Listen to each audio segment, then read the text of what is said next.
Rev it up and welcome to Cars Yeah, show number 2399. Be prepared to be inspired. This is Cars Yeah, where you'll enjoy interviews with inspiring automotive enthusiasts. Mark Green is here to provide you with a fuel injection of automotive inspiration. So get in, sit down, buckle up, and get ready for a wild ride here on Cars Yeah.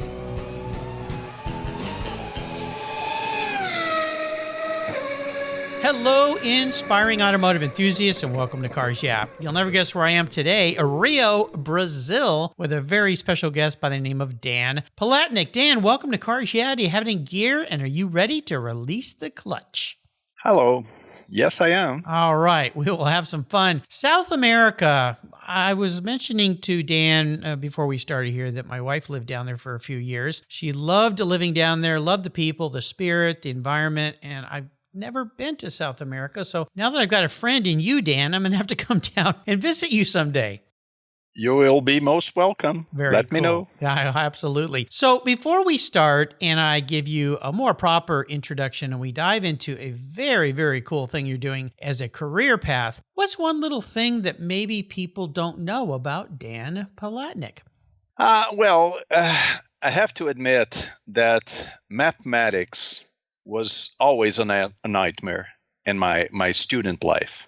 Mathematics. I dreaded mathematics. Always bad at mathematics. I think it has something to do with left brain, right brain. And I'll tell you something, Dan. I had a real struggle to get A's in math. I had to work so darn hard. My wife, when we met, she was in college. I was in college. She was an engineering student studying math quite a bit. To this day, she loves doing math puzzles. She's a math whiz. She became a civil engineer. And so I really think, when I look at how she thinks about things and how I think about things, it's left brain, right. So I think that's the challenge you and I have is we are more powered by one part of our head than the other. Maybe. It's really, how the mind works. It can be amazing and surprising. Yeah. I have never been, mathematics and thinking mathematics has never crossed my mind, that I would someday depend on it, on my work, because using a computer, you write mathematics, you depend on mathematics. Everything you do on the computer is made by mathematics. So everything I do today, I owe to mathematics. Isn't that funny? If I knew that back then, if I could foresee that, I would pay far more attention. But then I was drawing cars every time at all classes. So and not listening to your math teacher, just like me. Yep. You and I both. I understand. Well, let's get into what you're doing because I find it really fascinating. I learned about you through a listener, Raleigh Langston, who has brought me many great guests. So Raleigh, thank you for bringing Dan to the Cars Yeah show here. Dan Palatnik is a graphic artist whose career includes freelance illustration for ad agencies back in the 80s. He and I were doing the same thing in the 80s. What began as a new technique evolved into a full-time occupation. And since 2003, he has been creating classic car 3D modeling for restoration projects, real builds, scale models, and custom cars, plus visualizations for clients worldwide. He made renders for various local classic car chapter events and contributed with visual information, creating cars that became extinct along the course of history.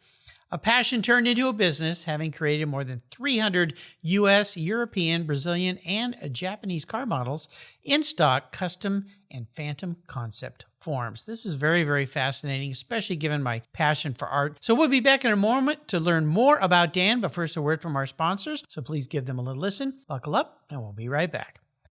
For several years now, you've heard me talk about Linkage Magazine. I've been a subscriber since the start. They're talented and creative team brings you a spectacular publication and website that shares the automotive passion from a worldwide perspective. Linkage is about driving, restoring, collecting, and first-hand experience at collector car auctions and more. They bring you real-world values plus rational, experienced opinions on the current markets. They cover the automotive world and the people who share our passions. And Linkage Magazine has grown, mailing you 6 issues annually. Join me on this journey with Linkage.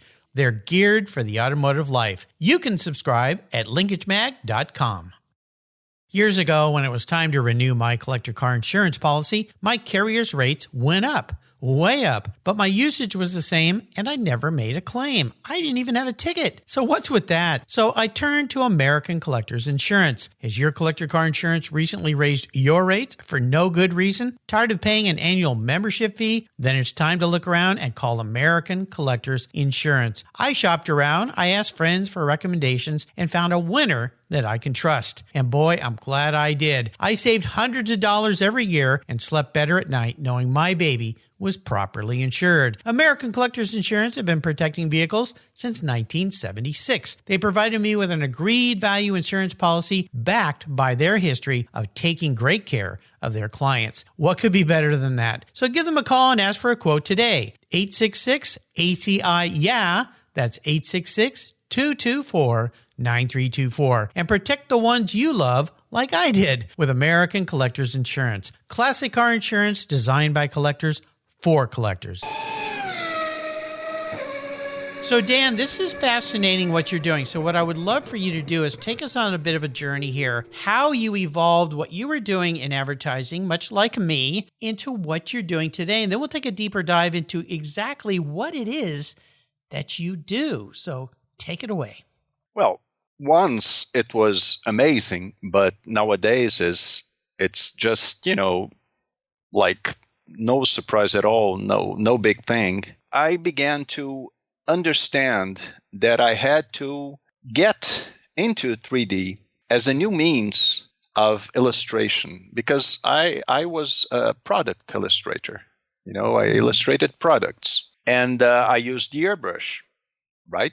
And with the airbrush, you have to use the mask and the compressor, and it makes noise, and then you have to, everything you have to. It's a bit messy, and I wanted to use the computer to understand how this computer graphic thing would fit into doing advertising illustration. And one day I went into an advertising agency. The art director called me. He wanted a quote on a job. And he asked me, do you dabble? I heard that you dabble in 3D. He said, dabble. And I said, no, I don't. I should have said, I don't yet, but I will. Yeah, I will. Yeah. But I just did. I was dumbfounded. I said, no, I do not. And he said, I thought you did. I said, I do not. And I left away almost humiliated, because I was known as a good guy, good go-to guy when it comes to product illustration. And this time I just walked away from the job. And I said, I had to learn. I have to learn now. So I came to the studio and began to check, this, it's like AI today. Only it was, the computers were very slow and the programs were, very poor. And what you got was, very underwhelming. But I said, no, I have to learn and I have to understand this if I want to, be successful and offer a new technique. And so I began to practice. And this first, I totally understood that I could not model cars because cars are too complex. Yeah. In my understanding then. So I started with the radios, just to know how the 3D program works and how you could make shapes and forms, simple shapes, simple forms, how you could combine them, arrange them, and then make a render, which is illustrate, make the illustration after you've done the object in 3D. So the radios, I made about, I don't recall how many, 10, 12 radios, or even more. And one day I entered into a 3D forum, and the guys were there making cars. Younger than me, I was in my 40s. Okay, I was a seasoned illustrator, but still, I didn't know anything about 3D. So I watched them doing, and I said, well, if they can do, so can I. So let's start. And so it began. Yeah, it's really interesting because I went through exactly the same thing in advertising. Mentioned in our pre-show chat, our agency was one of the first ones in San Diego to use these little things called Mac SEs. Right. And to set type basically, but you could do some rudimentary layout. And we just thought we died and gone to heaven. And again, as time goes on, you learn, it gets better. Nowadays, it's almost like you can think of something and your computer can read your mind and create it for you. But let's move forward into what it is you are doing today, because I started to learn about you when I went on your Instagram page and I went, okay, this is kind of cool. This guy's creating all sorts of very interesting renders, as you say, illustrations of classic cars and old cars. And I'm like, what is he doing here? Why is he doing these? What is this all about? So walk us through what it is you do for people today. Because I mentioned in the intro, you do things for a lot of different people for different reasons and different uses. So tell me all about your design firm today. Yeah, well, first is I work alone. I'm very authorial with my work, right? And I do work for instance, someone is doing a restoration on a car that's very little of the original car is left. So the body has been bent or almost Rusted destroyed, away. Yeah. rusted away, rust bucket, or a fiberglass even, and I create based on photographs and information from period information and period photographs. And of course, the overall dimensions of the original car, I do it in 3D. I do the 3D model, and for the car, the guys who are going to do a real build, I do the 3D model, and then I make the jig sections for the jig assembly, and then the jig is, the prototype for the body construction of the body. Okay. Yeah. Wow. This is this is one thing that I do. So I said two things already, right? One is to rebuild the car digitally, and the other is to create the car that will be built, at least the body, as a replica, as a one-off, as a recreation. And also I do 3D modeling for scale models in resin. Okay. Right? So I'm looking at your Instagram page, and I see actually some past guests of mine here, Rafi Manazian, making a comment there, a designer, which is cool. And the one I'm looking at right now is a 52 Chet Herbert's Beast 3, the Bonneville Streamer. So I can see where these old vehicles are found, and you help people visualize what it is they're going to look like when they're done. Do the people doing the restorations take your work and then build things from it? You talk about jigs and things to help build the cars. Is that how you interplay with the actual restoration people? Yes. When you are doing a restoration, you want to see how the final product how the final car will look like, after you invested, a good deal of money in it, how it will look. And that's what I provide. I create the model, I make the renders, and it's like a photograph, of the final car. And as I look through the cars you've done, I mean, all sorts of different vehicles, from classic American cars to European cars. I mentioned the Streamliner, street vehicles, prototypes, race cars.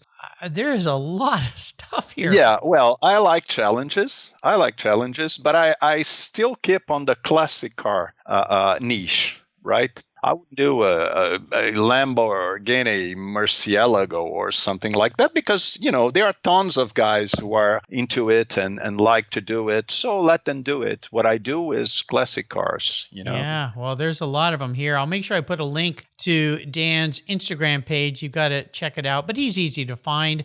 Dan, it's Dan Palat. That's your Instagram page. Is that right? That's right. Yes. Yeah, very easy to find. Now, do you have a website for your business as well? I did. I used to, but it was hard to update, and I didn't, it was always outdated. So I closed it. I shut it down, and I use Blogger.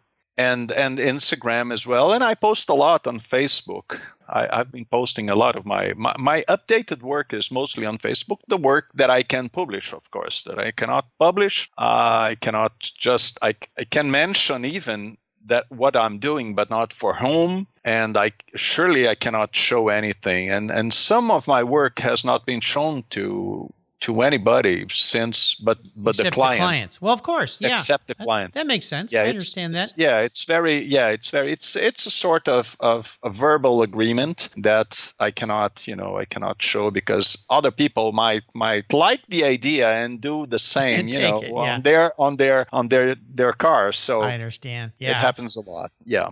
In developing your career, your business, your life, and especially being in the creative world, there are a lot of people that influence us or perhaps our mentors that help us along. Has there been somebody like that in your life? Yeah. I am mentors come in droves in this thing that I do, I could say, but I can mention a lot of them, but I would like to mention Dick Nesbitt, which is a fantastic inspiration. Bob Gurr, which is another incredible inspiration, the legendary. And I cannot forget Jeffrey Hacker. Jeffrey Hacker came to me in a most curious way. Someone, when I had this website of mine with very few renders. It was, I don't recall, it was 2005 or something like that. Long time ago, someone made a PowerPoint.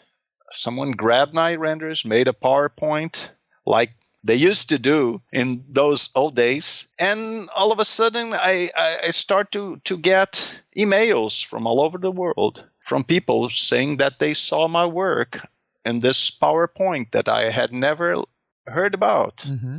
And Jeffrey Hacker was one of them. And we talked and we got, he told me what he did with the fiberglass cars and the post-war do-your-own sports car thing. And it was so interesting, so unique, something I had never thought about. And along these years, we've been doing a lot of things. And he has been presenting me to so many people. I made so many new friends through him. It's amazing. Yeah, I met Jeff a long time ago, and he's been on the show a couple of times. He was a very early guest, I think like number 130 or 132 or something like that. And I got to meet him on the lawn at Pebble Beach with a car that he brought. He basically goes out and finds these lots of fiberglass-bodied one-offs, unique cars, design studies, things you've never seen before. Amazing. Brings them back to life. So there you go. There's the power of the internet. You never know how and who you may meet. But and then right. Bob Gurr, of course, of Disneyland fame. I'm working on getting him on the show. I'm hoping I can do that before the end of the year. Most definitely. And of course, Dick Nesbitt, superstar as well. I want to ask you about a challenge that taught you a really valuable lesson. Hopefully it's around your business in some way. Was there an experience like that might have been kind of painful at the time, but when you look back, you're somewhat happy you got to go through it because it taught you a great lesson? Well, there was this job that I was called to do by an advertising agency here in Brazil.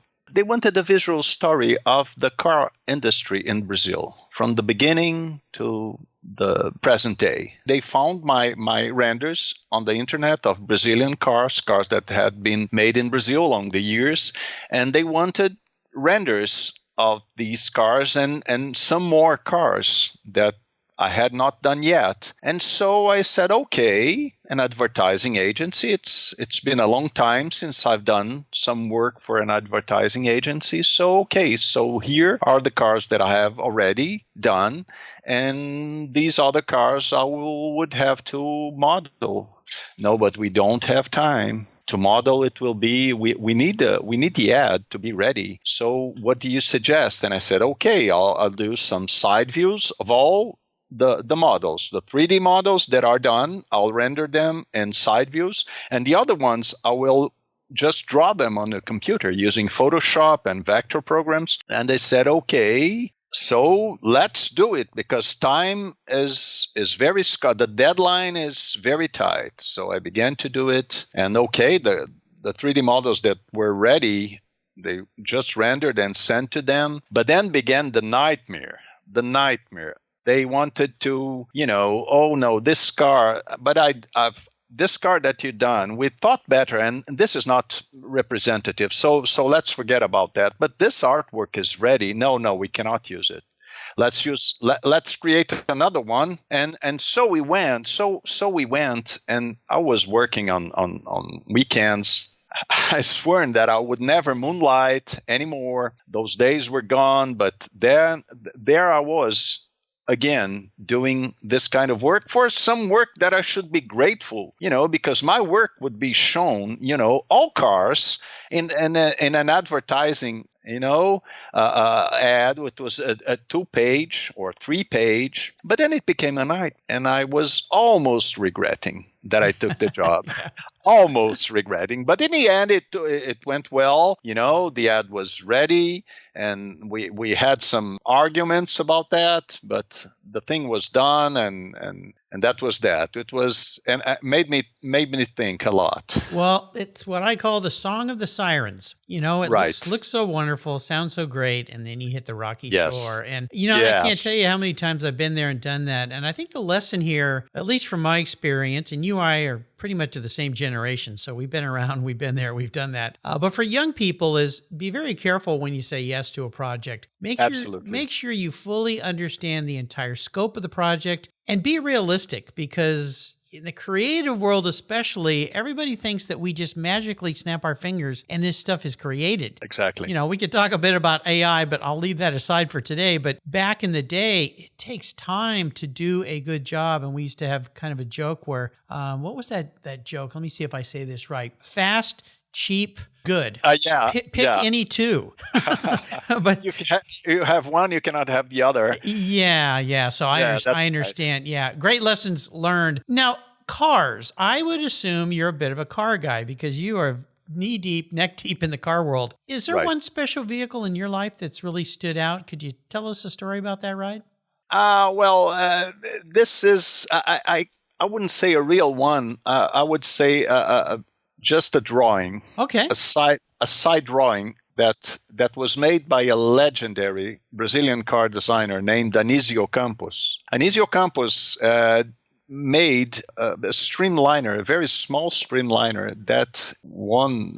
It was the fastest car in Brazil, and it ran in 1966. And he made that car. He designed that car. And one day he phoned me and he said he wanted to meet me, because I had modeled that car of his. And I said, sure, Anísio, please come to my studio. And he came, and I showed him the car and how I made the car in 3D. And he said, oh, I have so many designs you would love to see. And I said, show me one. And he said, okay, it's in the internet. And he showed me the Xango, which was a proposal he had penned for Cinca do Brasil and never went beyond, the paper stage. And I said, but Anísio, this car is so nice. It's a small roadster. And he said, you want to make a 3D model of it? Go ahead.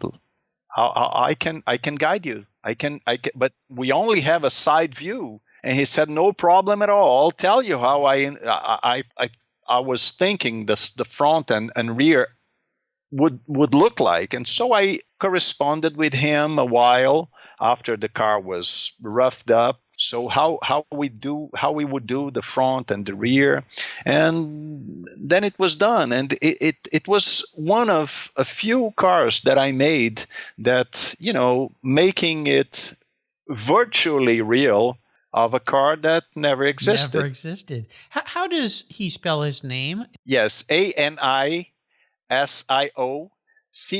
Campos. Anísio Campos. Campos. Very cool. And he called it the shingle. Is that what you said? Shango, yes. Shango. Shango. Shango is a Shango. deity. Yeah, Okay. a deity from the African rites. Because Okay. it was more of a joke because the car he worked at Simca. He had worked at Simca, which was a French Of car. course, yeah, Simca, Yeah. Matra Simcas, and Yes, exactly. the Bugari, which when I was in high school, I worked for a guy who bought one of those. It was a 3-seater. Are you familiar with the car? It has 3 seats in the front. Little sports car, the Matra Simca Bugari, I believe it's called. I'll send you a picture of it. It's very unique and very different. Yeah, Simca made very interesting cars, and in Yeah. 1958, I believe, they hired an Italian car designer. I forgot the name, Luigi Rappi, I think, to design a car specifically, for the U.S. market. And so he made a 4-door sedan with fins on the Ford Vedette, original Ford Vedette of France. And so this car was named Beaulieu, and the mid price range, and Chambord in the higher price range. You know, it's so interesting. I ran into Matthias, who has been a guest on my show at the Quail this past summer in August, and he was there with a Delahaye. It was the last Delahaye built. It was a car built by Delahaye, post-war Delahaye, that they tried to bring the brand back, and it was the last one they built. It was a show car, and the company still went bankrupt and failed. And this car has been hidden away for decades and finally pulled out and restored, but the car was never registered as a vehicle because it was a show car. It was a prototype. And it had just a fascinating history. So when you think about all the cars that could have been or would have been, but never were. No, I'm always fascinated. Yeah. Every time I see a site done by like John Charda, right, in the 30s, and I said, no, I'm going to save this one. When I have time, I'm going to do a 3D model of that. Yeah. But it's hard because when you have just a side view, you cannot, the designer is not with us anymore, so you cannot know how he thought it would be. So it's very, very hard. Yeah, it's fascinating. But it's tempting all the way. I'll have to do a little research on the Shingo. That sounds very cool. So I'm going to be a bit of a car psychologist for you today, Dan. I'm going to crawl into your head. Now, since you're a creative guy, I guess I could say I kind of expect a creative answer to this, but we'll see where we go. If you were reincarnated, pun intended, as a car, manifest as a vehicle. Not what you want to be, though. That's way too easy. This is how you perceive yourself as a vehicle by looking at the man in the mirror. What would you be, but more importantly, why? Well, I think a 4-door station wagon. Okay. Could be even diesel. Could be a Mercedes-Benz. Because this is a car that lasts forever, It takes you anywhere. You can load it with people and luggage, and it still can. This is something you can depend on. That's me. I like it. Okay, that was well done. And I tell you, I love the old Mercedes-Benz from the 70s and 80s. Those old, last of the hand-built type Mercedes-Benz. They're just magnificent cars, and I've had several guests on the show here that find those cars and restore them and bring them back for people to enjoy today. So, very nicely done. I like it. That's great. Yeah. How about reading? Is there a great book that you'd like to share? Well, I have I'm starting to 3D model, I used to buy a lot of books on cars, American cars mainly. And I'm looking at them on my shelves. But, 2 inspiring books. One by Dick Nesbitt. It's called 50 Years of American Design or something like that. I don't recall the exact name. And the other one is a reprint of a book by Bob Gurr in the 50s, Automotive Styling. That's not the whole title. That's not the complete title of the book, but it's about automotive styling and how he was so generous, Bob Gurr, by teaching how to use pencil and rulers and French curves and ellipse templates to create cars. And in the end of the book, he showed a lot of his colleagues, designers, a lot of renders in black and white, very inspiring. I have this book with me. I check it every time. It's always inspiring. It's so, it's so distant from when it was created, but still it's so inspiring. Yeah, very cool. Two great designers. So let's go on the ultimate drive. I like to fantasize a little bit here and send my guests on what I call an ultimate drive. And here's how it goes. I'm going to buy you any car in the world, park it in your garage. You can take it for a drive with anybody, including somebody who's no longer with us. So what does the ultimate drive look like for a creative person like you, Dan? Oh, well, so many ones would fit. Yes. Yes, so many. But still, the cars that were never done and were only on paper, I think I would pick one of Gur's cars that he did, yes, in the 50s when he was under Strother McMinn. He was working for Grissinger, for Kaiser, and he made a lot of designs with lots of styling cues, and like 5 or 6 he sent me the drawings, and these are fantastic ideas, fantastic cars, very with fans before fans were began to grow on cars, and this would be one of them, would be my dream car to be in, riding with my wife, of course. In the rear seat, we would be sitting in the rear seat, and Bob Gurr himself would be driving his concept, one of his concepts. And that would be a great ride anywhere, just having him drive us and chatting about automobile design, the streamlining, the jet age, I think it'd be great. When cars grew from the ground. Now cars, stick to the ground. They look like they look like they are stuck to the ground. Not they are not fast. They are of course fast, but the styling has upturned. It was turned upwards. Now it's turned downwards for some reason. Yep, exactly. Well, and it's kind of sad because you drive around today and a lot of cars all look the same. I go through parking lots or I drive on roadways and I'm like, where's the excitement anymore? It seems to be gone. And then something unique will go by and you go, oh, okay. They're thinking a little bit. They let the designers go a little free. That's certainly different. But so many of the cars are just the same. They're like utilitarian refrigerators, Yes, down the road. it changed a lot. A lot. Yes, but if you stop and think that by take a 33 Ford, a 33 Chevrolet, and a 33 Plymouth. Compare the cars. What is different? Yeah. Same thing back the grill. Then. Yeah. I understand. Yep. It's engineering and the trend of the year, of the decade. One goes something different, everybody goes after, and that's how it evolved. I understand exactly. Yeah. You've taken us on a fun ride today, and I can't thank you enough for joining me and sharing what you're creating. It's so wonderful. Before I let you go, could you share with us maybe some parting words of inspiration for our listeners to learn a little bit from? From what I've learned so far, because I'm still learning, life is a learning curve. It's a lifelong curve, actually, right? Yep. And what I can say is, be the critic of your own work. Be the first critic of your own work. I like that. Yeah, absolutely. I love it.